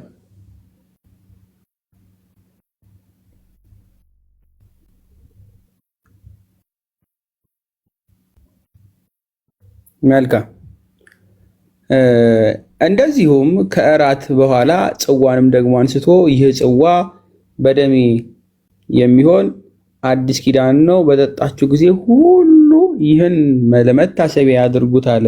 የእንጀራ በላችሁ ጊዜ ሁሉ ይህን ጽዋ በጠጣችሁ ሁሉ ጊዜ ሁሉ ጌታ እስኪመጣ ድረስ ሞቱን ትናገራላችሁና፣ ስለዚህ ሳይገባው ይህን እንጀራ የበላ ወይም የጌታችን ጽዋ የጠጣ ሁሉ የጌታ ስጋና ደም ዕዳ አለበት ብሎ ያስቀመጠ። መች ነው የሚለው? በበላችሁ ጊዜ ሁሉ ይህንም ጽዋ በጠጣችሁ ጊዜ ሁሉ ምኑ ነው የምንናገር?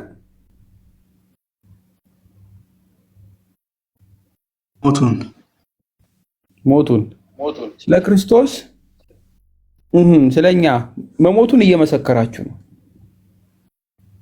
ሞቱን ዕለተ ዓርብን ነው የምትሳተፉት። ዕለተ ዓርብን በቅዳሴው ማለት ነው። ስለዚህ ዕለት ዕለት ነው የሚደረገው ማለት ነው። ዕለት ዕለት ቤተክርስቲያን ምን ታስባለች? የክርስቶስን ሞቱን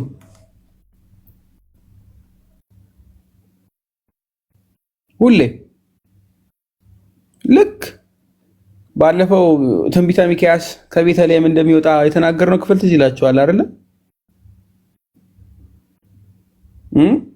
እዛ ዮሐንስን መጥቶ ሲያጠምቀው የአዲስ ኪዳን የዓለምን ሁሉ ኃጢአት የሚያስወግድ በግ ብሎታል አይደል? እሱን መሰረት አድርገን ዕለት ዕለት ማለት ነው ስጋው ደግሞ በደንብ ያዙልኝ ህብስቱና ወይኑን በየት በኩል ነው የሚመጣ? በቅዳሴ ጊዜ ባለፈው ጠይቄያችሁ ነበር። በየትኛው በር ነው ይዞ የሚገባው?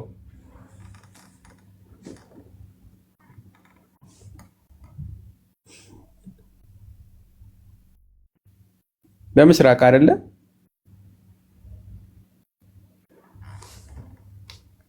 በምስራቅ። ለምን በምስራቅ ሆነ?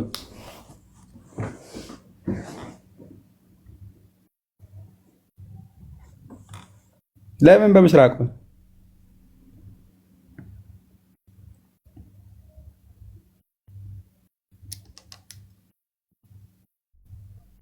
በምስራቅ የሆነው ለምንድን ነው?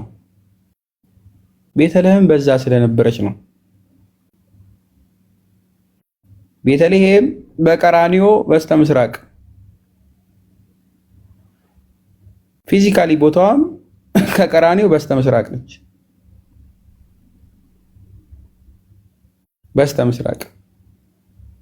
ስለዚህ ቤተልሔምን ምሳሌ ያደረገች ቤተክርስቲያናችን በደንብ ያዙልኝ።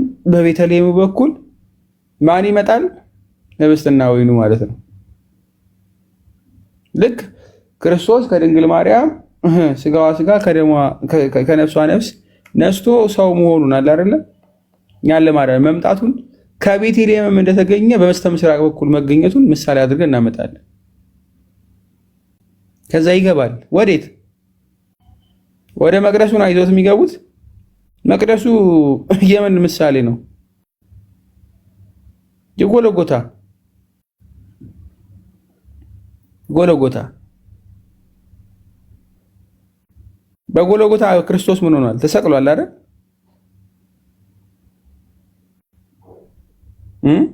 ራሱን መስዋዕት አድርጎ አቅርቧል አይደለ? በመስቀል።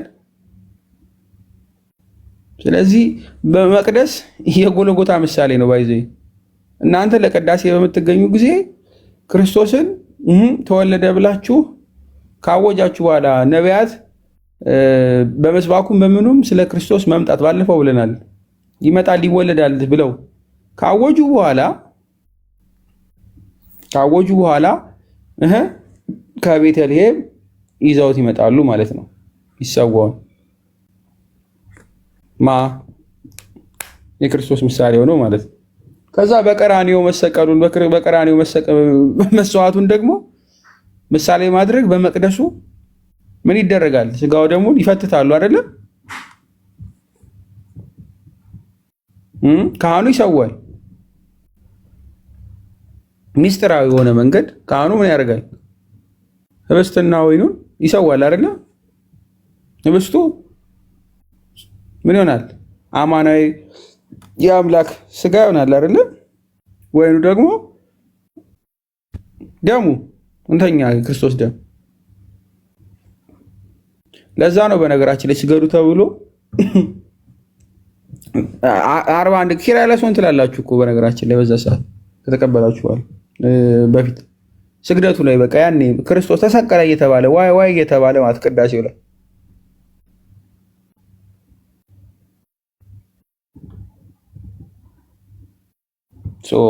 ይህንን የክርስቶስን መስቀል ሁሌ እናስባለን፣ ሞቱን እናስባለን። ቅዳሴው ላይ በተሳተፈን ቁጥር ስጋውን ደግሞ በተቀበልን ቁጥር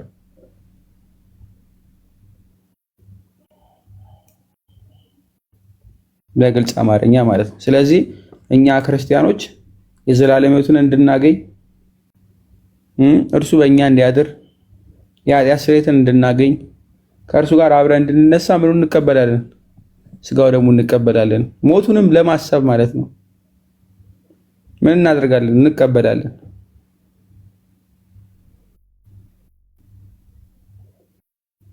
የዕለት እንጀራችንን ስጠን ያለውን ነው ነግራችሁ። የዕለት እንጀራ የተባለው አሁን ስለምንበላው አይደለም። ማቴዎስ ወንጌል ምዕራፍ 6 ላይ ሉቃስ 11ም ላይ ተቀምጧል። የዕለት እንጀራችን ስጠን ዛሬ የተባለ ስለምንበላው ስለ ቂጣ ስለ ሽሮ ምናምን አይደለም። ስለዛ ሳይሆን ስለ ስጋው ደግሞ ነው የተወራ።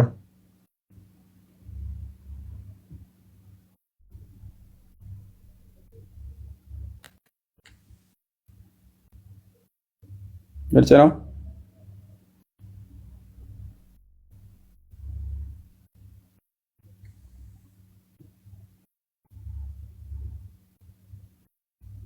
ካልሆነ ንገሪ ከታች ኮሜንት ላይ ጠያቂዋ ማለት ነው።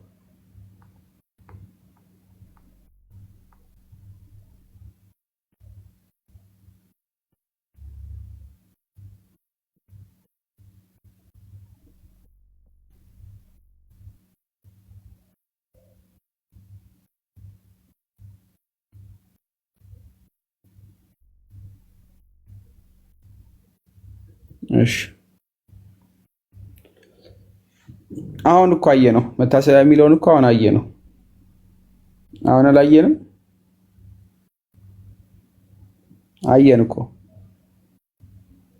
ሞቱን ትናገራላችሁ የተባለው አንደኛ ቆሮንቶስ ምዕራፍ 16 ላይ ማለት ነው። ሶሪ ምዕራፍ 11 ላይ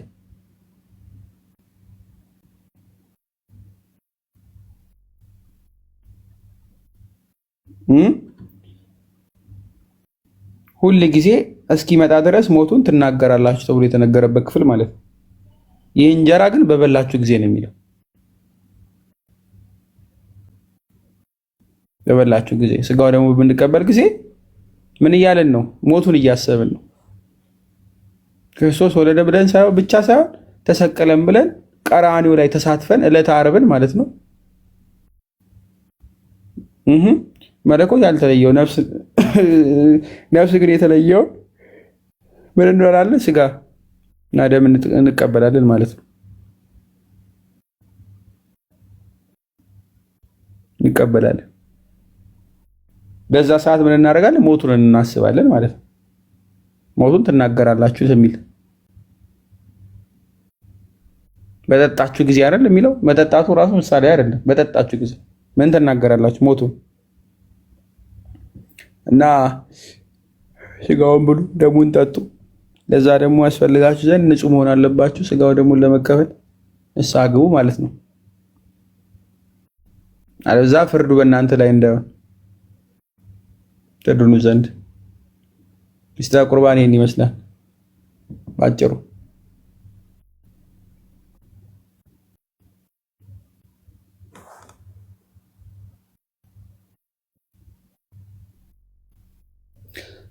ከቁርባን ባይቀበል ከቤተ ክርስቲያን የተለየ ይሁን። የቅዳሴው መግቢያ እንዴት ነው? በራዲዮስ ካልተቀበለ መግባት የለበትም ማለት ነው። ያስፈራል። ቅዳሴው በራሱ ምንድን ነው? ሰርግ ነው አይደለ? በሙሽራና በሙሽሪት ክርስቶስና ቤተክርስቲያን። እኛም ቤተክርስቲያን ምን ታዘጋጃለች? ስጋዬን ብሉ ደሜን ጠጡ ያለውን ክርስቶስን አዘጋጅታ ትጠብቃለች። አዘጋጅታ ዕለተ ዓርብ ልንሳተፍ ነው ይላችሁ። ዕለተ ዓርብ ልንሳተፍ ሄደን ከቤተልሔም ጀምሮ ያለውን አስበን ክርስቶስ ተወለደ ከሚለው ቀደም ብሎ እንደውም አዋጅ ከምስባኩ ጀምረን አዋጁን ማለት ነው ይመጣል ይወለዳል የሚለውን ሙሉ ተናግረን መጥቶ ተወልዶ ከዛ በጎልጎታ አብረ ነው ሲሰቀል አብረን ዋይ ዋይ ብለን በቅዳሴው አስበ ነው ከዛ ስጋዬን ብሉ ደሜን ጠጡ ያለበት ፓርት ላይ አንቀበልም ብለን ብንወጣ ልክ ነው? ሰርግ ሄዳችሁ ምግብ ብሉ ስትባሉ አይ ቁጭ ቁልጭ ቢባል ችግር አለ የለውም?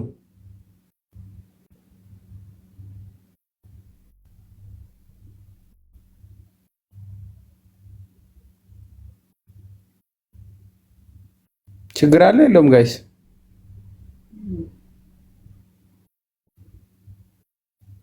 ሲጀመር የተዘጋጀው ምን መሰላችሁ? ቅዳሴው በራሱ ስጋው ደግሞ እንድንቀበል ነው። ጮኸን ሰግደን ብቻ እንድንወጣ አይደለም። የቅዳሴው ዋና ክፍል ምንድነው? ስጋው ደግሞ መቀበል ነው። አንድ ሰው አንድ ክርስቲያን ቅዳሴ ሄዶ ስጋው ደግሞ ላይቀበል የሚችልበት ቻንስ አንድና አንድ ብቻ ነው። አንድ እሱም ንስሐ ውስጥ ሆኖ ነው። ቀኖና አልጨረሰም። አንድ ክርስቲያን ቀኖናውን ካልጨረሰ ስለማይቀበል ቅዳሴ ሄዶ ግን ይሳተፋል። ቀኖናውን ሲጨርስ ሄዶ ይቀበላል አይደል?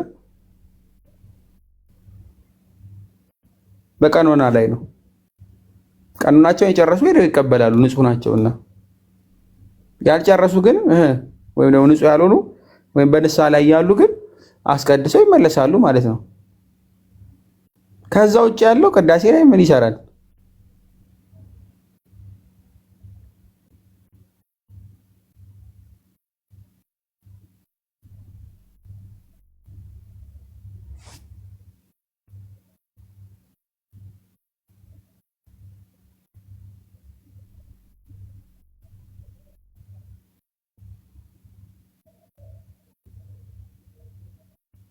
ጸበል የቅዳሴ ጸበል አለ። ለምሳሌ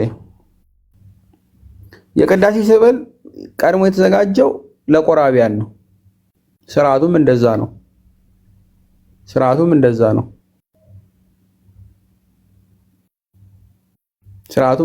ለምን ከተባለ ስጋውን ከተቀበሉ ደሙን ከተቀበሉ በኋላ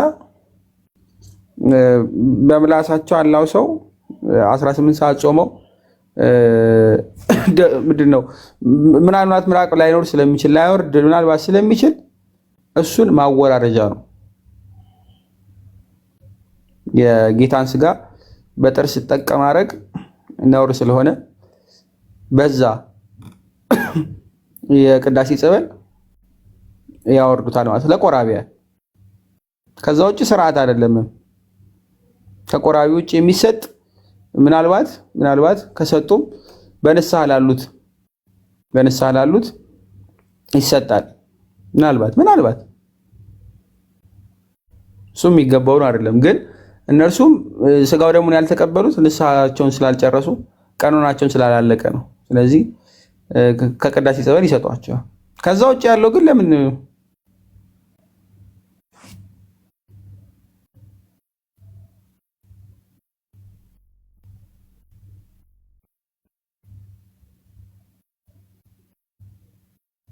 ግልጽ ነው። ከዛ ውጭ ያለው ለምን ይጠጣም? ምንም ሲጀመር አይሰጥም። ክልክል ነው፣ አይሰጥም። ስርዓተ ቤተክርስቲያን አይፈቅድም። የሚሰጡ ግን አሉ፣ ግን ስርዓት አይደለም ነው። ስርዓት አይደለም።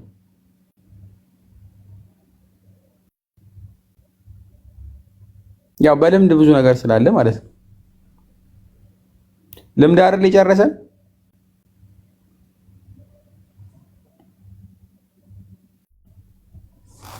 ልምድ ነው ብዙ አደጋ የፈጠረው እና ከልምድ መውጣት ግድ ነው። ግን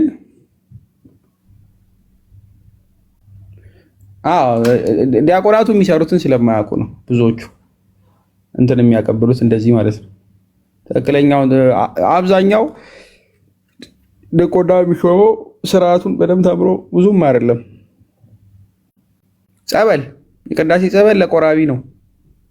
አለፍ ካለ ምናልባት በንስሐው ስላሉት ነው እንጂ ቅዳሴውንም ሳይሳተፍ በር ደጃፍ ላይ የነበረው ገብቶ ቢቀበል አለ።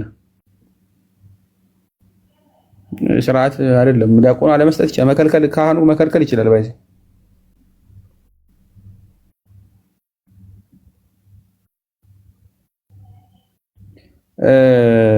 ስፔሲፊክሊ የተዘጋጀው ለምንድን ነው አልኳችሁ?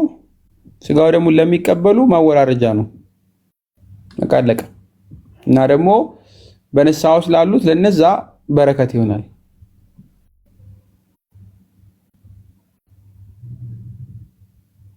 ለማንኛውም ብትጠጡም እንግዲህ እሺ። ከላይ ጥያቄ የሌለው ሰው ካለ ይወረዳ። አንዳንድ ቁጥር እየጻፉልኝ ያሉ ሰው ጥያቄ ልቀበል። እሺ ዊዝደም ብዙ እንትን አትበሉ ጋይስ፣ አታስቡት። ከአሁን በኋላ ሰማችሁ፣ ከአሁን በኋላ አንድ ጥያቄ ነበር። እሱ ምንድነው መሰለ ስጋው ደግሞ በቤተ ክርስቲያን ብቻ አይደለም የሚሰጠው፣ በቤተ መቅደስ ብቻ በዋናነት? አዎ እንደዛ ነው በዋናነት። አንዳንድ ጊዜ አሁን ታመው አቅም ያነሳቸው ሰዎች ከቤተ መቅደስ ውጭ ወጥተው ይሰጣቸዋል። ማለት ከቤተ መቅደስ ማለት ከቅጽረ ግቢ ውስጥ ራቅ ብሎ ይሰጣቸዋል። ያ ነገር እንትን ማለት ይችላል፣ ይፈቀዳል እንደ ስርዓተ ቤተክርስቲያን። ለምሳሌ ብዙውን ጊዜ ወደ ከተማ፣ ገጠር እንኳን አላየውም፣ ወደ ከተማ አካባቢ በመኪና ይመጡና ልክ መኪና ውስጥ እንደተቀመጡ ቅጽረ ግቢ አካባቢ ሆነው እዛ ይዘው ይሄዱና ዲያቆናትና ካህናት እዛ አቀብለው ይመለሳሉ። ያ ነገር ከቤተክርስቲያን ሕግ አንጻር እንትን ይኖረዋል አለው። በጣም ለታመሙ መግባት የማይችሉ ይኖራሉ ብዙ። ስለዚህ ካህኑ ደጃፍ ድረስ ሄዶ ሊያቀብላቸው ይችላል። ግን እሱም እዛው ቤተክርስቲያኑ በር ላይ ነው የሚሆነው። ቤተክርስቲያኑ በር ላይ ነው የሚሆነው ትክክለኛ መሆን ካለበት ማለት ነው። ያውም በሩ ጋር ቤተክርስቲያኑ ደጃፉ ላይ ወደ ውስጥ ነው መግባት የማትችለው እንጂ ደጃፉ ላይ እንዴትም አድርገው ተሸክመውትም እንዲያመጡት አድርገው እንዲቀበል ይደረጋል። ምናልባት ባስ ካለ በአንዳንድ በጣም ስፔሻል በሆኑ ኬዞች ቤትም ሄዶ ሊያቀብሏቸው የሚችሉበት ቻንስ ይኖራል። እሱ ግን ለጀነራሉ ስለማይነገር ያው በማይችሉበት ደረጃ ሲደርሱ ማለት ነው። በማይችሉበት ደረጃ ሲሆን ቤት ሄደውም ሊያቀብሉ ይችላሉ። በስንክሳር ላይም እንዲህ ብዙ ስላለ ማለት ነው። በባታቸው ለሞት የሚያቀርብ ማለት ነው። ኦኬ እሺ። አንድ ሰው ለሞት የሚያበቃው በሽታ ላይ ቢኖር፣ ህመም ላይ ቢኖር ሊቀበል ይችላል አይደል? አዎ በሚገባ ንስሐ መግባት ብቻ ነው የሚጠበቅበት።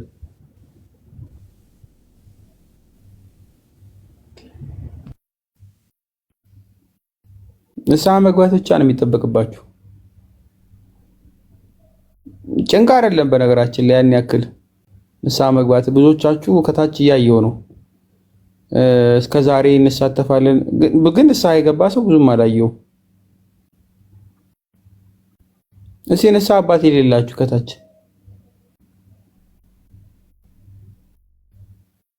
የሌላችሁ ያላችሁ ካላችሁ እሰየው።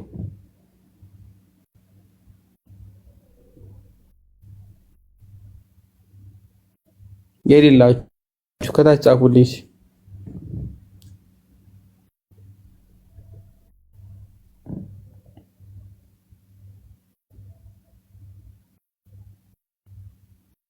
እሺ፣ አንድ ሰው፣ ሁለት ሰው፣ ሶስት ሰው፣ አራት ሰው። እሺ፣ ጠይቂ ጳዚ። ግን ገስት ላይ የለሽም። እሺ፣ አሃ፣ እሺ። አሁን በዛ እያላችሁ ነው። እሺ፣ ስለዚህ ምን ታደርጉልኛላችሁ መሰላችሁ? አሁን የለኝም እያላችሁ ያላችሁት ማለት ነው። ቴሌግራማችን ላይ እዚሁ ዲስኮርድ ላይ ቲክታክ ላይ ግሩፕ አለን እና ሎዛን ትሄዱና በውስጥ ትጽፉላታላችሁ። ሎዛን ማለት ነው። ከዛ ግሩፕ አለን። እዛ ግሩፕ ላይ ሁላችሁም ግቡ። ያላችሁ ከሆናችሁ እሰየው፣ የሌላችሁ ከሆነ ደግሞ ግቡ። ነገ ጽሁፍ እጽፍላችኋለሁ። ቴሌግራም ግሩፕ አለን አንድና እዛ ላይ ለሁላችሁም አባት ለመፈለግ እሞክራለሁ በቻልኩት አቅም ስለሚያስፈልጋችሁ ግዴታ ስለሆነ ንስሐ አባት ማለት ነው። ንስሐ አባት ያለው ደግሞ ንስሐ ይገባል አይደለ? ንስሐ ይገባል። አንዳንድ የምትቸገሩ ካላችሁ ከባለትዳሮች ካላችሁ እንዴት አደርጋለሁ ባለቤቴ ያለውበት ስደት ላይ ነው እንዴት እናደርጋለን ምናምን ተክለ ስላሴ በቃ ካሜራ ዝጋ።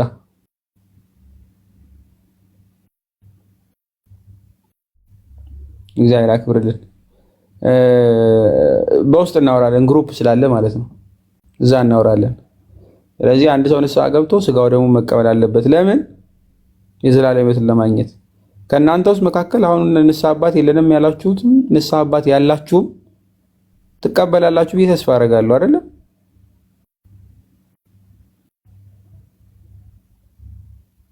ያላችሁም የሌላችሁም ክላሳችን ተከታታይ አይደለ? ስለዚህ እንግባባ። እዚህ ጋር ያስፈልገናል አይደለ?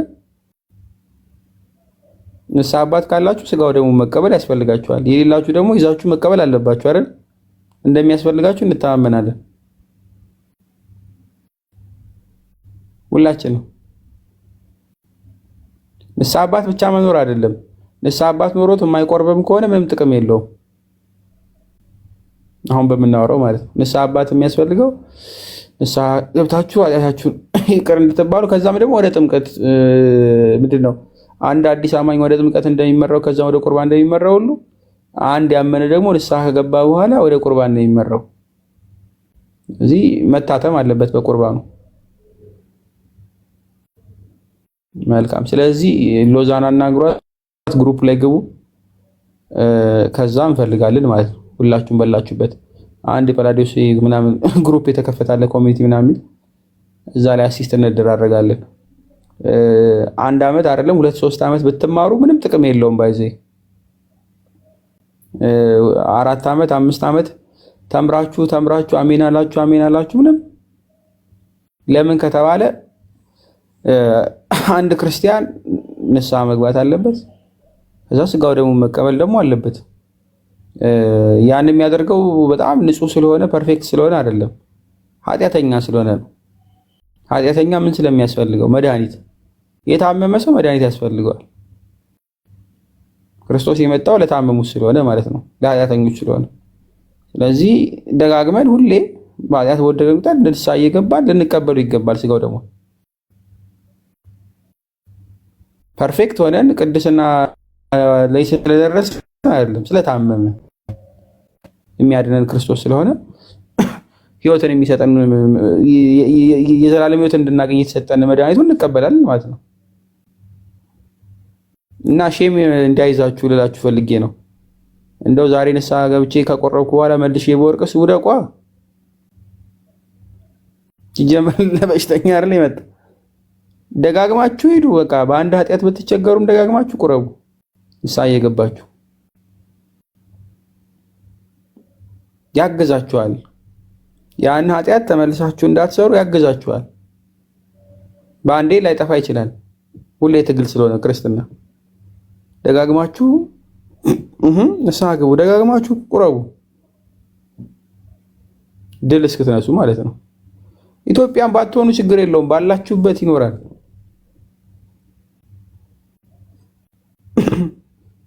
ባላችሁበት ይኖራል። እንደው መቅደስ ባይኖር እንኳን ንስሐ አባት እናንተ ማገናኘት አቅም ሚኒመም ማለት ነው። እናንተ ቤተክርስቲያን የሌለበት እልም ያለ በረሃ ብትሆኑ በስልክ እንኳን ማገናኘት እንችላለን። ንስሐ አባት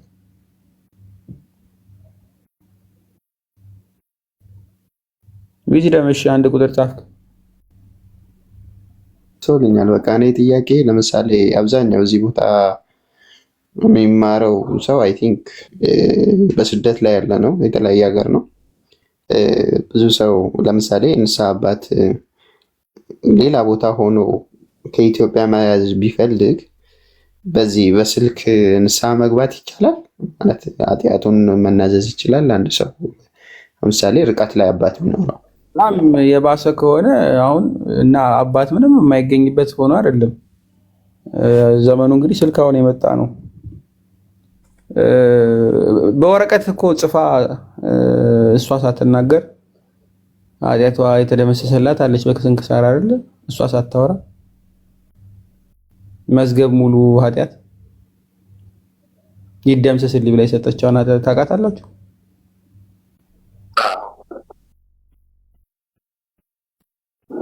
ቀን ሆነላት ማለት ነው። እዚህ ግዴታ አንድ አይነት ላይሆን ይችላል። በብዙ አይነት መንገድ አለ።